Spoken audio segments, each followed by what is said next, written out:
Sir कुछ अफवाहें हैं, जैसे मैंने पहले कहा दीपिका जी कि फैलती रहती हैं फिल्म स्टार्स के बारे में, जो भी पॉपुलर लोग होते हैं, तो ये कुछ अफवाहें हैं। तो सर आपसे शुरुआत करते हैं। पहली अफवाह आपके बारे में लिखी हुई है, क्योंकि आपने रामायण सीरियल में काम किया है, तो अफवाह ये है कि आपने शादी के समय शर्त रखी थी कि शादी तभी करूंगा जब स्वयंवर होगा। ये बात सही है कि गलत है सर? गलत है। अफवाह है? अफवाह। ओके, मैं आपको ये भी बता देता हूँ, हमारी ज्यादातर अफवाहें गलत ही होती हैं। तो आपके बारे में एक और अफवाह है सुनील जी कि आपका किरदार गुस्से वाला था, तो सेट पे आपको जानबूझ के खाना देर से दिया जाता था ताकि आप नेचुरली गुस्से वाले रिएक्शन दें। यस, ये सच है। दीपिका जी आपके बारे में अफवाह ये है कि जब आपने बीजेपी के लिए चुनाव लड़ा तो पार्टी ने साफ तौर से मना कर दिया था कि आप ऐसे आशीर्वाद वाला हाथ ऊपर नहीं करेंगी, ये दूसरी पार्टी को प्रमोट करता है।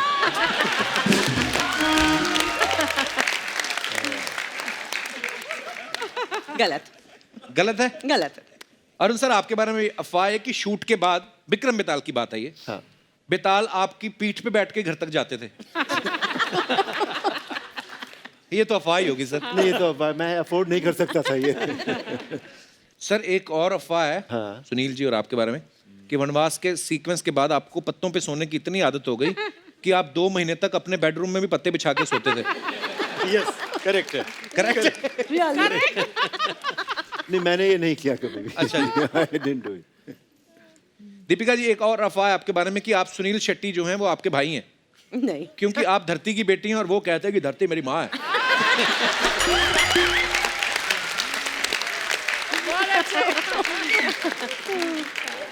सर अफवाहें कैसी कैसी उड़ती मैं आपको बता नहीं सकता। जैसे अभी ये लिखा है कि रामायण में आपके तीर चलाने का टैलेंट देख के गवर्नमेंट आपको ओलंपिक में भेजने की सोच रही थी। ये अफवाह है कि सच है सर? नहीं, अफवाह। चलिए इसी के साथ हमारी अफवाहें समाप्त होती हैं। Okay. धन्यवाद। प्लेजर। अच्छा अरुण सर, 2-4 चीजें और थी। हमारे दर्शकों की डिमांड थी, ये मेरी नहीं है, मेरा नाम लग जाता है क्योंकि मैं मेरे नाम से शो है तो इसलिए। अदरवाइज लोगों ने ये कहा कि आपको हमने रामायण में जब देखा हमेशा मुस्कुराते हुए देखा, भगवान राम के किरदार में देखा। अगर आपको सनी देओल का डायलॉग बोलना हो, सनी देओल। सनी देओल का डायलॉग, ये पहला डायलॉग है, ये आपने पढ़ना है सर। ओके। ये मजदूर का हाथ है कातिया, लोहे को पिघलाकर उसका आकार बदल दे। मुझे पता नहीं क्यों लग रहा है सर ऐसे बोलेंगे, ये मजदूर का हाथ है।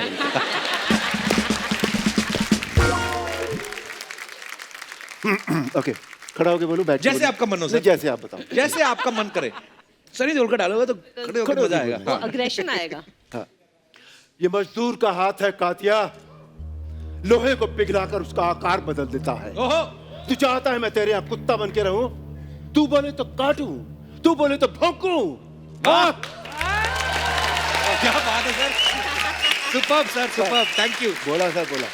मजेदार था। बिल्कुल ठीक है। दीपिका जी ये आपके लिए है। मेरे लिए भी है। हाँ, कि मेरे बॉयफ्रेंड के साथ कोई गुलू गुलू करेगा तो मैं धोप डालेगी उसको। Oh my God. अगर मेरे बॉयफ्रेंड के साथ गुलू गुलू करेगी ना तो गोपची में लेकर धोप डालूंगी तेरे को।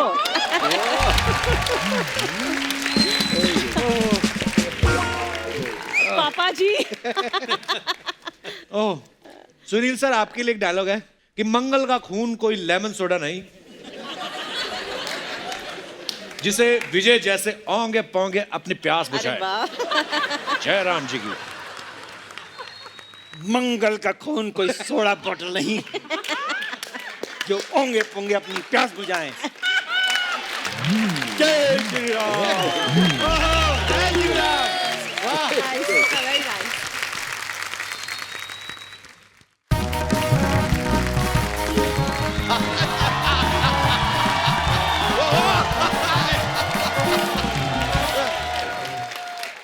बहुत बढ़िया। प्रभु आप यहाँ हैं तो दुनिया कौन चला रहा है? अरे मत पूछिए। अरुण जी, दीपिका जी, सुनील जी, प्रेम सागर जी, आप सभी को हमारा सादर प्रणाम है। मतलब आप लोगों को सादर प्रणाम है, आपको सागर प्रणाम है। बहुत बढ़िया। लेकिन यार आज तो आए एकदम साफ साफ हमें क्लियर दिखाई दे रहे हैं। मतलब नहीं कपूर शर्मा, अर्चना जी जब इनका धारावाहिक आता था तब जब तक एक आदमी टेरिस पे जाके एंटीना एडजस्ट ना करे कहाँ साफ दिखाई देते थे, याद है? होता था। और अर्चना जी सच बताएं, उस जमाने में आपको पता है सभी के 4-4 बच्चे क्यों होते थे? क्यों? क्योंकि एक बच्चा टेरिस पे जाके एंटीना एडजस्ट करता था, एक बच्चा टीवी पे देख के बताता था कि हाँ साफ दिखाई दे रहा है कि नहीं दे रहा है। और बाकी के दो? तो माँ बाप के बीच में प्यार भी होता था यार।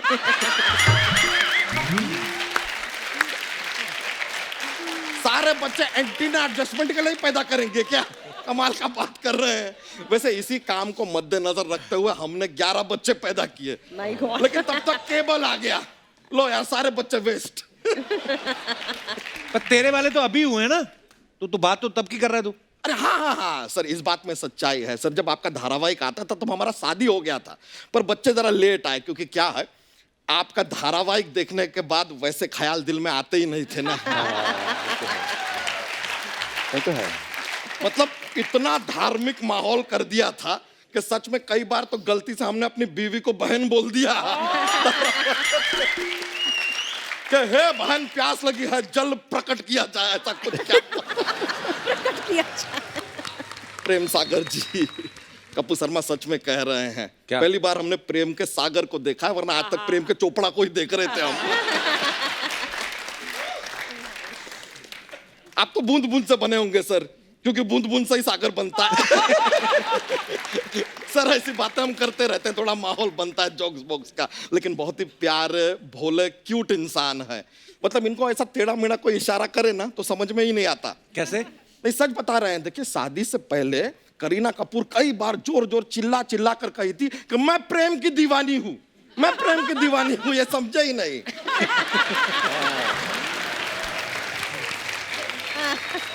दीपिका जी जी बहुत प्यारी हैं आप।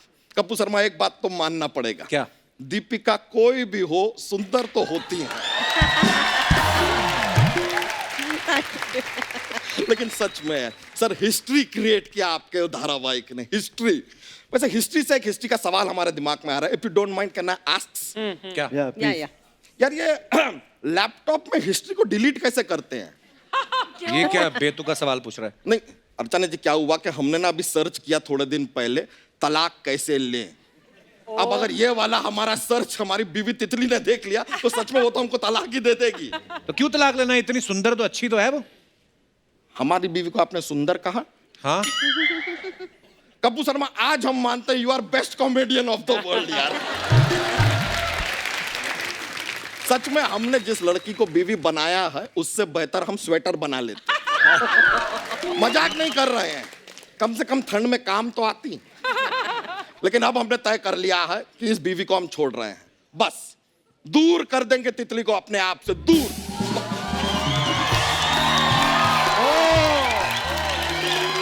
हेलो जी।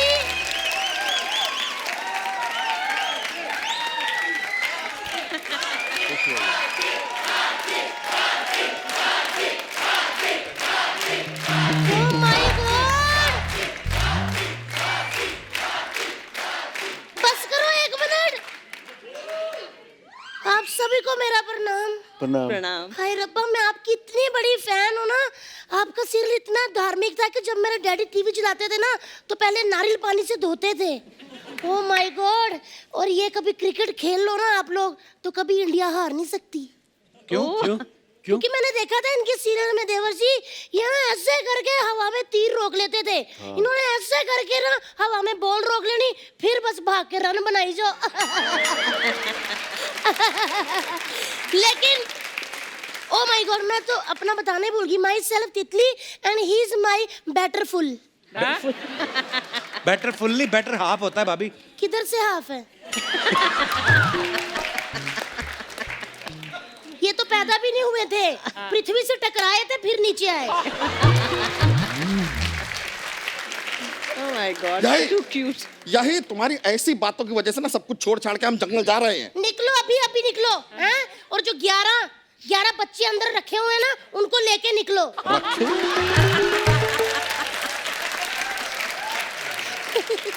देख रहे हैं सर आप देख रहे हैं कितनी हिंसक बीवी है हमारी, इसीलिए सब कुछ छोड़ के जा रहे हैं हम। वरना सर बताइए, हमारा जैसा हैंडसम डूड टाइप का लड़का, Handsome dude. डूड टाइप का लड़का उसे एकदम क्यूट ब्यूटीफुल हॉट टाइप की लड़की मिलनी चाहिए थी कि नहीं? नहीं मतलब देखिए हमें क्या कमी है हम में। सर जरा इसके ऊपर ऊपर का देखिएगा, नीचे कमी दिख जाएगी। ऊपर यहाँ से। उनसे क्या कह रहे हो? वो तो बैक से खुद मुझे कह रहे थे पुत्री अपना नंबर देना। सर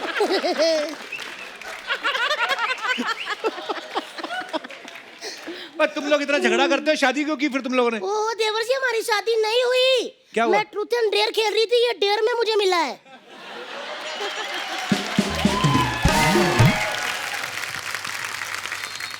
मैंने नहीं आपसे बात करनी, मैं इनसे करूंगी। मैंने ना सर देखे आपने बहुत सारे धार्मिक सीरियल किए ना, तो सच्ची में उस समय में राजाओं की 100 बीवियां हुआ करती थी। नहीं नहीं नहीं नहीं, बहुत सारी होती थी। अरे सर ये तो क्या कमाल का माहौल है। मतलब एक बीवी अगर गुस्सा हो जाए तो मनाने का टेंशन ही नहीं, सीधा दूसरी के पास। हमें देखिए, हमें तो एक ही 100 के बराबर मिली है। और शुक्र कर तुझे बीवी मिल गई है, तेरी तो कूपन में साबुन नहीं निकला कभी। शर्म नहीं आती तुझे? आप कौन होते हो मेरे पति को डांटने वाले? वो मैंने तुम्हारी साइड ली है भाभी। आप होते कौन हो?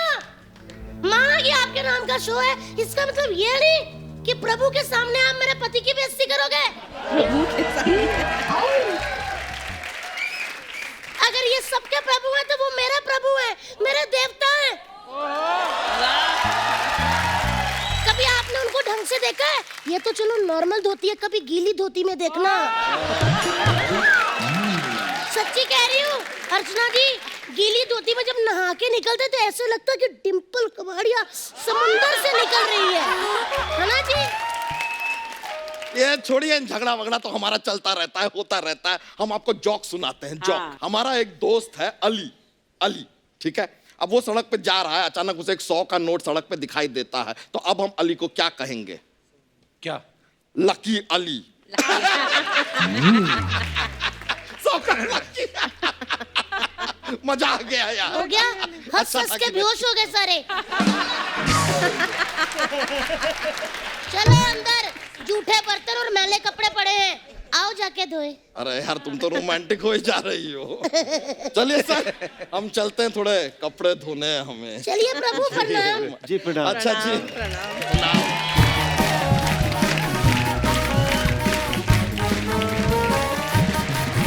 तो मैं अपने दर्शकों को बता दूं कि हमारे साथ इस समय शिव सागर जी, जो प्रेम सागर जी के सुपुत्र हैं और स्वर्गीय रामानंद सागर साहब के पोते हैं, वो भी यहाँ पे मौजूद है। प्लीज सर आप भी मंच पे आइए। और रामानंद सागर साहब की जिंदगी के ऊपर, उनके काम के ऊपर एक जो बुक लिखी गई है, प्रेम सागर जी ने जो लिखी है, उसके ऊपर बहुत सारी रिसर्च हुई है, जो काम शिव सागर जी ने किया है। तो मैं चाहता हूँ कि सर उसके बारे में थोड़ा कुछ बताएं आप। 3 साल से हम लोग किताब लिख रहे हैं। मैंने रिसर्च की है किताब पे। अच्छा जी। और पापा ने लिखी है, तो बहुत सारी पुरानी फोटोज, उनके 3rd क्लास का पास जो पापा जी देवानंद के साथ शेयर करते थे। अच्छा जी। अपना वाह। बॉम्बे की ट्रेन से, तो वो सारी पुरानी चीज़ें, फोटोग्राफ्स, डॉक्यूमेंटेशन, वो सारा है किताब में। तो बहुत अच्छा सफ़र रहा है। Thank you so much sir उसके लिए। बुक भी ले हैं बुक।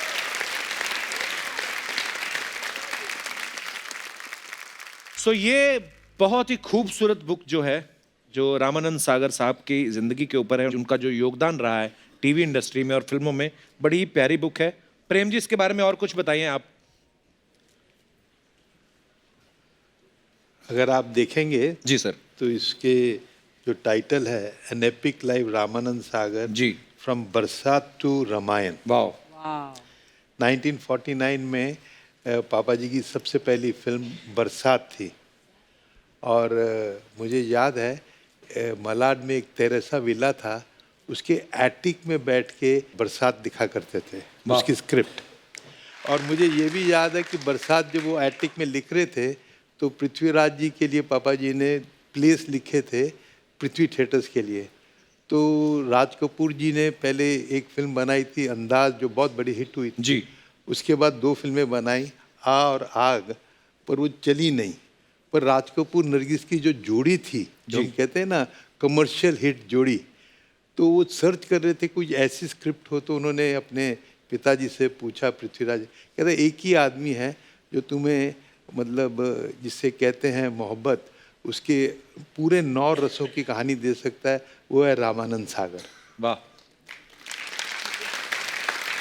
तो जंगल था मलाड में, तो राज कपूर जी वो जंगल में से चल के आए और एटिक गए 2 माले पे एंड बरसात की स्क्रिप्ट सुनी। अगले दिन नरगिस को लेके आए, नरगिस रो पड़ी। वाह, क्या बात। बरसात मेड हिस्ट्री। उस टाइम 1 करोड़ 10 लाख कमाया, जो आज के 700 करोड़ हुए। क्या बात है। वाह। और इन पैसों से राज कपूर जी ने आरके स्टूडियो बनाया। तो संकल्प ये है कि ये सबको इंस्पायर करे, कि मतलब एक आदमी जिसने प्यून का काम किया, सड़क पे साबन बेचे, है ना, और जर्नलिस्ट बने एंड मुनीम का काम किया, वो आदमी एक दिन रामायण बना सकता। वाह। इस किताब की कमाई रामानंद सागर फाउंडेशन में जाएगी, जन कल्याण के लिए। Thank you so much Prem ji. ये बहुत ही खूबसूरत किताब है, और जो अभी प्रेम सर बता रहे थे, ये अभी छोटी छोटी झलकियां बता रहे थे। सो ये बुक पढ़ने के बाद जो हमारी जनरेशन होती है ना, बहुत बार हम लोग जल्दी गिव अप कर जाते हैं कि यार ये नहीं हो रहा तो शायद हमसे नहीं होगा, पर ये किताब पढ़ने के बाद आपको पता चलेगा कि इंसान चाहे तो क्या नहीं कर सकता। तो thank you so much once again sir, आप हमारे शो पे आए। नहीं, और thank you so much. Kapil ji sir. मैं और क्या ला सकता था तुम्हारे लिए। एक रामायण का ओरिजिनल डीवीडी सेट है, अरे वाह। सराउंड साउंड में। Thank you sir. 35 minute DVD. Thank you so much sir, it's a beautiful gift sir. Thank you sir, thank you. मैं दोबारा देखूंगा रामायण अब। शुक्रिया। एक बार जोरदार तालियां हो जाएं हमारे तमाम मेहमानों के लिए। आइए सर, आइए मैम।